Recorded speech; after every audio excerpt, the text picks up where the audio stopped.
देखिए, ऐसी लोकसभा की और विधानसभा की कितनी भी सीटें कुर्बान है, ठोकर मारते हैं हम ऐसी सीटों के ऊपर। अगर हमारे नबी करीम सल्लल्लाहु अलैहि वसल्लम के ख़िलाफ़ अगर कोई गुस्ताखी करता है तो ऐसी इतनी हल्की राजनीति करने वाला शख्स इम्तियाज़ जलील नहीं है।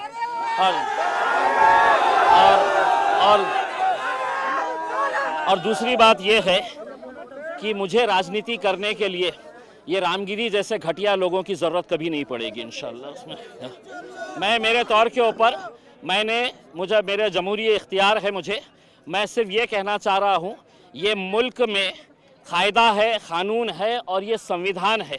अगर ये संविधान के हिसाब से मुल्क नहीं चलेगा तो ऐसे रामगिरी जैसे गुंडे मवालियों के हिसाब से तो देश चल नहीं सकता है, राणे जैसे गुंडे मवालियों के हिसाब से देश चल नहीं सकता है। उसमें मैंने सरकार को वक्त दिया था, टाइम दिया था कि आप इनके ऊपर कार्रवाई करो करके, और उनको एक चेतावनी दे रहा हूं, अगर ज़बान उनके मुंह में है तो उससे बहुत खूबसूरत ज़बान मेरे मुंह में भी है।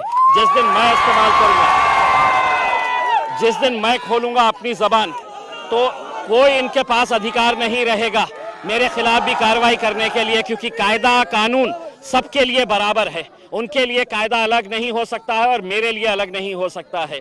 इसलिए अगर रामगिरी ये कह रहा है कि मैं राजनीति कर रहा हूं, तो मैं रामगिरी को सिर्फ इतना कहूंगा कि रामगिरी, तेरे से बोलने तो लगाए थे सरकार ने, तू अपनी जान बचा के रख, क्योंकि यही सरकार तेरी जान के पीछे भी पड़ सकती है और ठिकड़ा हमारे ऊपर फोड़ सकती है। तो तू जब तक जिंदा है उस खौफ में जी कि तेरे अतराफ में जो लोग हैं कब तेरा गेम बजा देंगे समझ में नहीं आएगा तुझे। इस हिसाब से दे दिया है। ऐसे 50 ओहदे जो है वो हम ठुकराएंगे, हम ठोकर मारते हैं साहब ऐसी सियासत के ऊपर जहाँ पे आप खुलेआम हमारी ज़िंदगी से भी अजीम है, जिन्हें हम अपनी ज़िंदगी से भी ज़्यादा मोहब्बत करते हैं, हमारे पैगंबर सल्लल्लाहु अलैहि वसल्लम, हाँ, अगर उनके खिलाफ आप बोलेंगे और मैंने दूसरे राजनीतिक पार्टियों की तरह, नेताओं की तरह घर में बैठा रहूं और सिर्फ निवेदन देता रहूं, तो ये नहीं। मैंने भी बहुत निवेदन दिया। अब मैंने सरकार को कहा कि मैं चाहता हूं, जब तेरे प्रवचन के अंदर लोग सुनने के लिए आते हैं तो तेरे धर्म के बारे में अच्छा क्या है ये बता।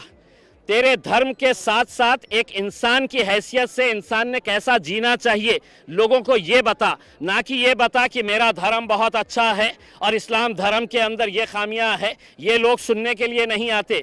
तेरे जैसे किराए के टट्टू सरकार के इशारों के ऊपर नाचते हैं।